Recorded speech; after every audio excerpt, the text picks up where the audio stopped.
जय श्री राधे कृष्णा। आप सभी भक्तजनों का दिन शुभ और मंगलमय हो और भगवान श्री नारायण की कृपा आप सभी भक्तजनों पर सदा बनी रहे। आज सुनेंगे आषाढ़ मास महात्म्य का अध्याय 15।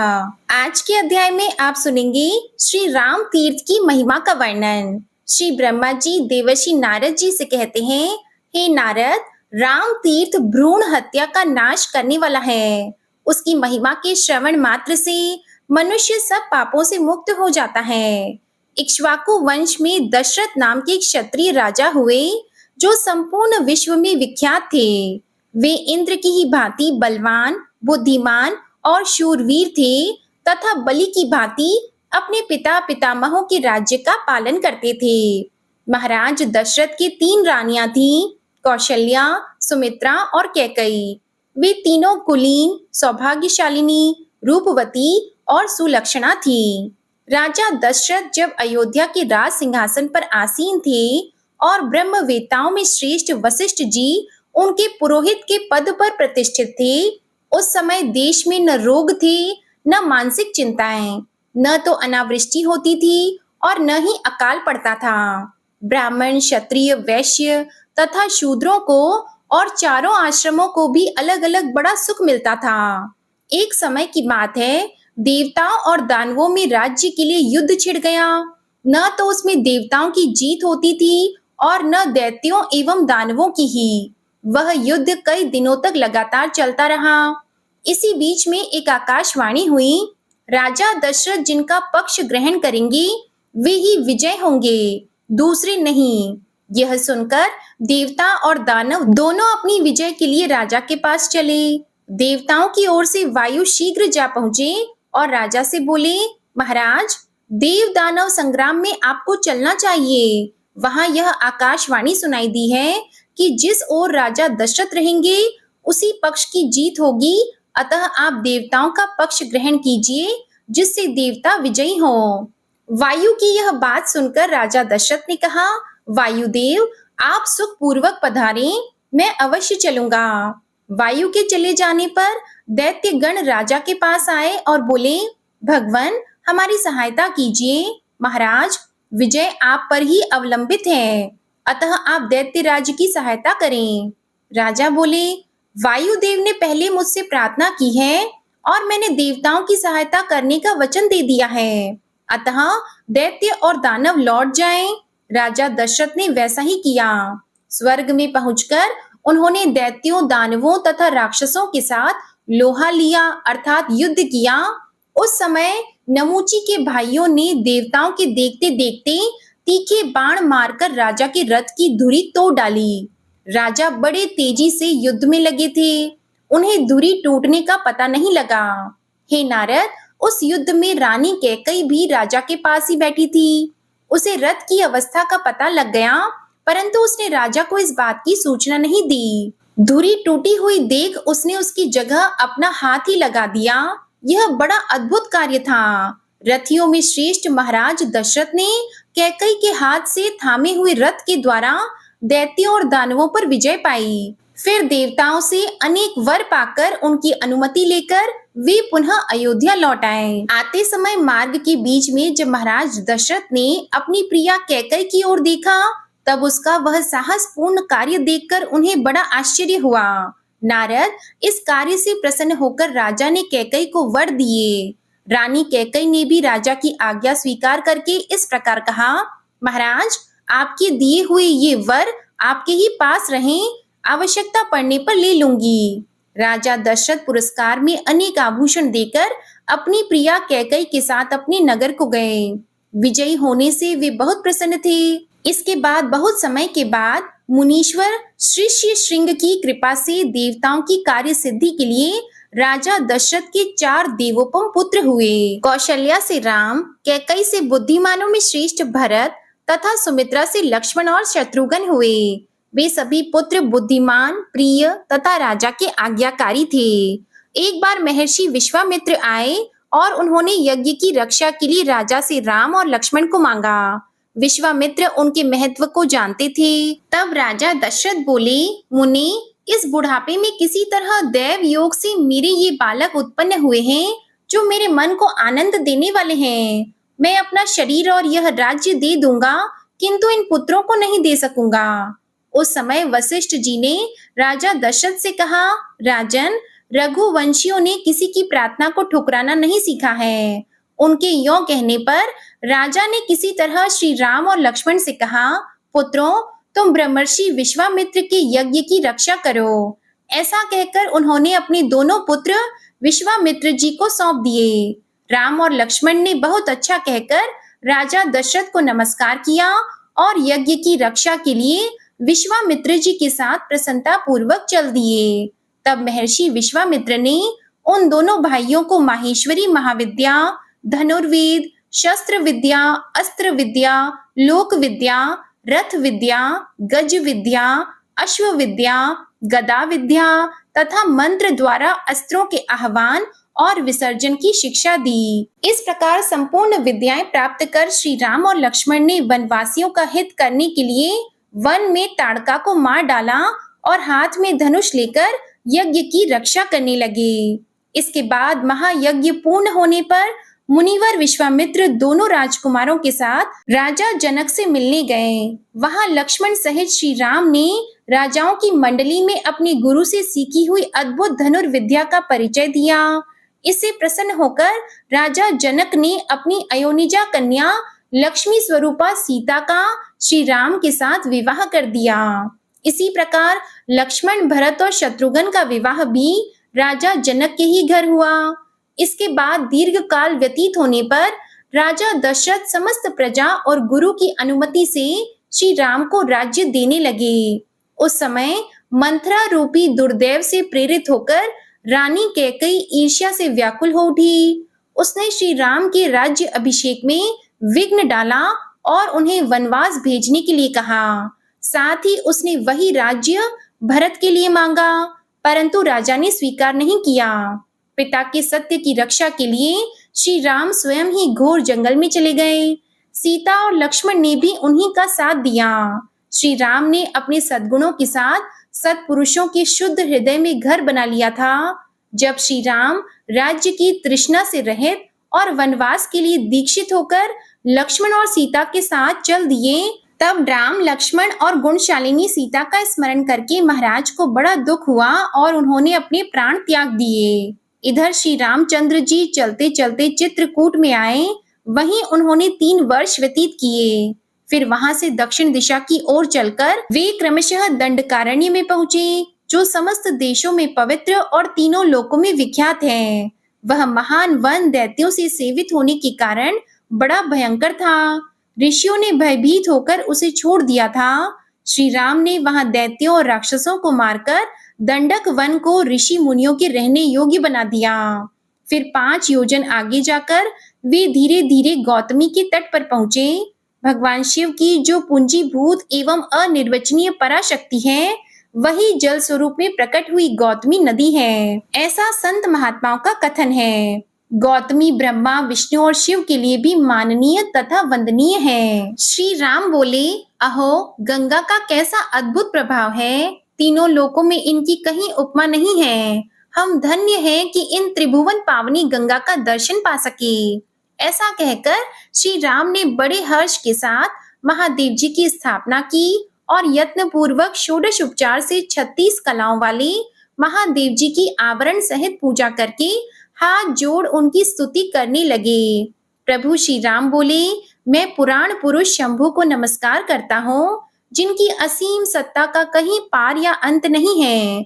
उन सर्वज्ञ शिव को मैं प्रणाम करता हूँ। अविनाशी प्रभु रुद्र को नमस्कार करता हूँ। सबका संहार करने वाले शर्व को मस्तक झुकाकर प्रणाम करता हूँ। अविनाशी परम देव को नमस्कार करता हूँ। लोक गुरु उमापति को प्रणाम करता हूँ। दरिद्रता का विनाश करने वाले शिव को नमस्कार करता हूँ। रोगों का अपहरण करने वाले महेश्वर को प्रणाम करता हूँ।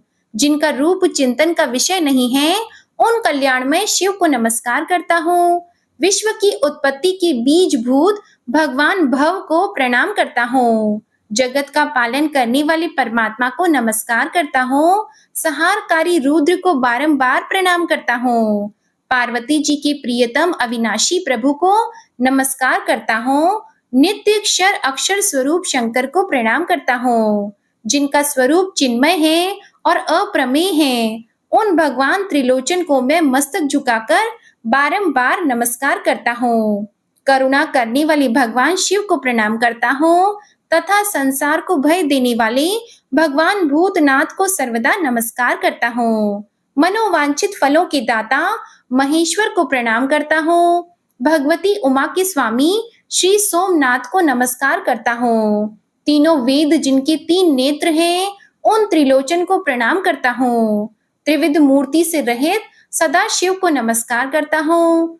पुण्यमय शिव को प्रणाम करता हूँ। सत असत से पृथक परमात्मा को नमस्कार करता हूँ। पापों का अपहरण करने वाली भगवान हर को प्रणाम करता हूँ। जो संपूर्ण विश्व के हित में लगे रहते हैं, उन भगवान को नमस्कार करता हूँ। जो बहुत से रूप धारण करते हैं, उन भगवान शंकर को प्रणाम करता हूँ। जो संसार के रक्षक तथा सत और असत के निर्माता हैं, उन्हें नमस्कार करता हूँ। जो संपूर्ण विश्व के स्वामी हैं, उन विश्वनाथ को प्रणाम करता हूँ। हव्य कव्य स्वरूप यज्ञेश्वर को नमस्कार करता हूँ।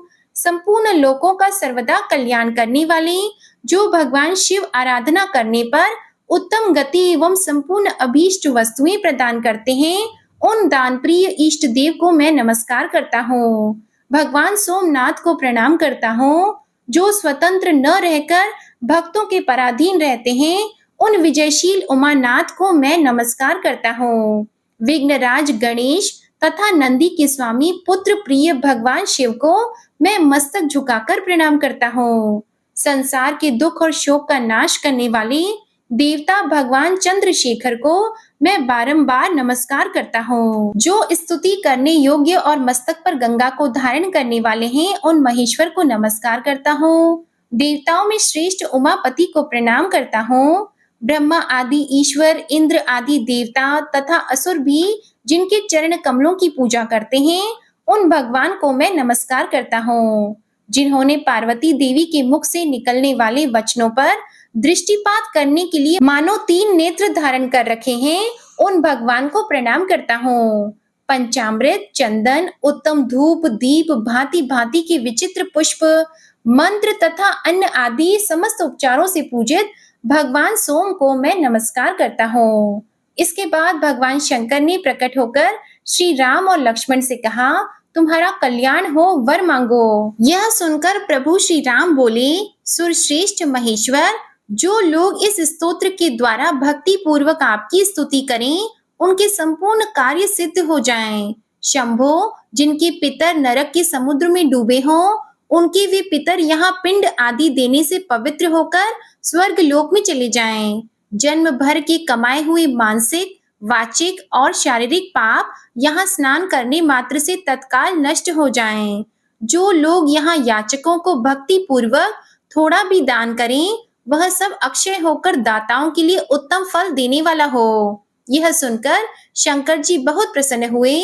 उन्होंने एवं अस्तु कहकर श्री रामचंद्र जी की बात का अनुमोदन किया। सुरश्रेष्ठ भगवान शिव के अंतर ध्यान हो जाने पर श्री राम अपने अनुगामियों के साथ धीरे धीरे उस प्रदेश में गए जहां से गोदावरी नदी प्रकट हुई है। तब से वह तीर्थ श्री राम तीर्थ के नाम से प्रसिद्ध हुआ। जहां लक्ष्मण ने स्नान और शंकर का पूजन किया, वह लक्ष्मण तीर्थ के नाम से प्रसिद्ध हुआ, और जहां सीता ने स्नान आदि किया, वह सीता तीर्थ के नाम से कहलाया। सीता तीर्थ नाना प्रकार की समस्त पाप राशि को निर्मूल करने में समर्थ है। जिसके चरणों से त्रिभुवन पावनी गंगा प्रकट हुई, उन्होंने ही जहां स्नान किया, उस तीर्थ की विशिष्टता के विषय में क्या कहा जा सकता है। अतः श्री राम तीर्थ के समान कहीं कोई भी तीर्थ नहीं है। जय श्री कृष्णा। आज का अध्याय यहीं समाप्त हुआ। इसके आगे का वृतांत आप अगले अध्याय में सुनिएगा। अब आप सुनिए विष्णु चालीसा का पाठ। विष्णु सुनिए विनय सेवक की चित लाए, कीरत कुछ वर्णन करो दीजिए ज्ञान बताए। नमो विष्णु भगवान खरारी, कष्ट नशावन अखिल बिहारी।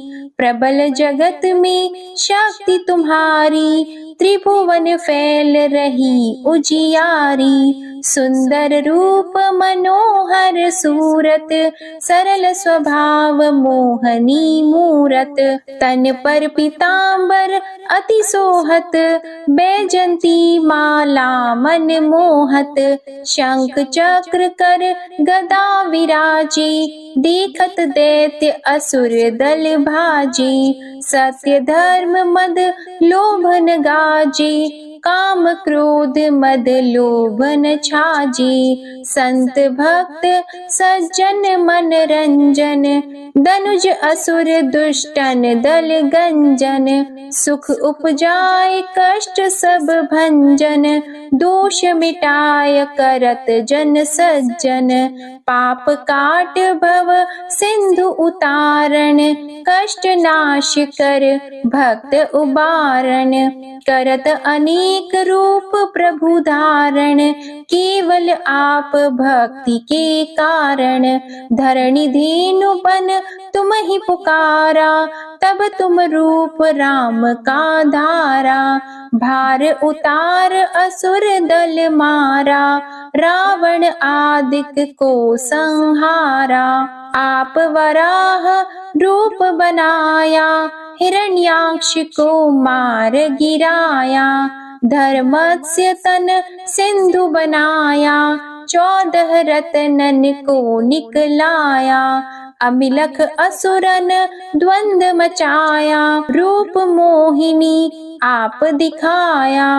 देवों को अमृत पान कराया, असुरन को छवि से बहलाया। कूर्म रूप धर सिंधु मझाया, मंदराचल गिरि तुरत उठाया। शंकर का तुम फंद छुड़ाया, भस्मासुर को रूप दिखाया। वेदन को जब असुर डुबाया, कर प्रबंध उन्हें ढूंढवाया। मोहित बन कर खल ही नचाया, उस ही कर से भस्म कराया। असुर जलंधर अति बलदाई, शंकर से उनकी न लड़ाई।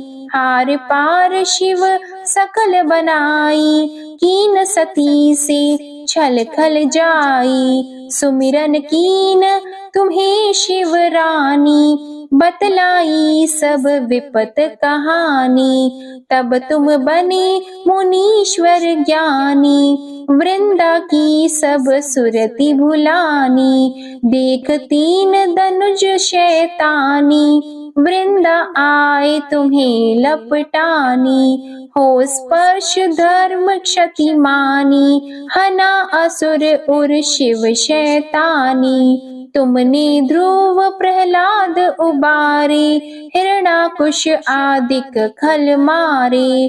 गणिका और अजामिल तारे, बहुत भक्त भव सिंधु उतारे।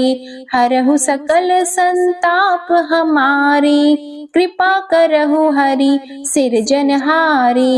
देखहु मैं निज दर्श तुम्हारे, दीप बंधु भक्तन हितकारे। चाहता आपका सेवक दर्शन, करहु दया अपनी मधुसूदन। जानो नहीं योग्य जब पूजन, होय यज्ञ स्तुति अनुमोदन।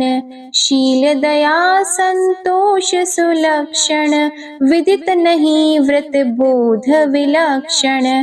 करहु आपका किस विधि पूजन, कुमति विलोक होत दुख भीषण। करहु प्रणाम कौन विधि सुमिरन, कौन भांति मैं करहु समर्पण। सुर मुनि करत सदा सेवकाई, हर्षित रहत परम गति पाई। दीन दुखिन पर सदा सहाई, निज जन जान लेव अपनाई। पाप दोष संताप नशाओ, भव बंधन से मुक्त कराओ। सुत संपत्ति दे सुख उपजाओ, निज चरणन का दास बनाओ। निगम सदा ये विनय सुनावे, पढ़े सुने सो जन सुख पावे। श्री विष्णु चालीसा समाप्त होती है। प्रेम से बोलिए भगवान विष्णु और माता लक्ष्मी की जय। अब आप सुनिए तुलसी माता की आरती। तुलसी महारानी नमो नमो, हरि की पटरानी नमो नमो। तुलसी महारानी नमो नमो, धन तुलसी पूरण तप कीनो, शालिग्राम बनी पटरानी नमो नमो। तुलसी महारानी नमो नमो, हरि की पटरानी नमो नमो। जाकी पात्र मंजरी कोमल, श्रीपति कमल चरण लपटानी नमो नमो। तुलसी महारानी नमो नमो, हरि की पटरानी नमो नमो। कौन से महीने बोई रानी तुलसा, कौन से महीने हुई हरियाली नमो नमो। कौन से महीने हुई तेरी पूजा, कौन से महीने हुई पटरानी नमो नमो। तुलसी महारानी नमो नमो, हरि की पटरानी नमो नमो। आषाढ़ मास में बोई रानी तुलसा, सावन मास में हुई हरियाली नमो नमो। तुलसी महारानी नमो नमो। कार्तिक मास में हुई तेरी पूजा, मंगसिर मास में हुई पटरानी नमो नमो। तुलसी महारानी नमो नमो। धूप दीप नैवेद्य आरती, पुष्पन की वर्षा बरसानी नमो नमो। तुलसी महारानी नमो नमो। 56 भोग 3600 व्यंजन, बिन तुलसा हरि एक न मानी नमो नमो। तुलसी महारानी नमो नमो। जो तुलसी को सवेरे गाए, श्री कृष्ण के दर्शन पाए नमो नमो। तुलसी महारानी नमो नमो। जो तुलसी को दोपहर में गाए, खीर खांड का भोग लगाए नमो नमो। तुलसी महारानी नमो नमो। जो तुलसी को सांझ को गाए, श्री कृष्ण की आरती उतारे नमो नमो। तुलसी महारानी नमो नमो। जो तुलसी को रात को गाए, श्री कृष्ण के चरण दबाए नमो नमो। तुलसी महारानी नमो नमो। सभी सखी मैया तेरो यश गावे, भक्ति दान दीजिए महारानी नमो नमो। तुलसी महारानी नमो नमो। तुलसी महारानी नमो नमो, हरि की पटरानी नमो नमो। प्रेम से बोलिए श्री तुलसी माता की जय। भगवान श्री विष्णु जी की जय। शालिग्राम भगवान जी की जय। आपको आज की कथा पसंद आए तो वीडियो को लाइक करिएगा, शेयर करिएगा, कमेंट में भगवान श्री लक्ष्मी नारायण जी की जय लिखिएगा और हमारे चैनल को सब्सक्राइब जरूर कीजिएगा। इसी के साथ आज आप हमारे चैनल पर आषाढ़ गुप्त नवरात्रि के पहले दिन की कथा जरूर सुनिएगा। प्रेम से बोलिए श्री हरि विष्णु जी की जय।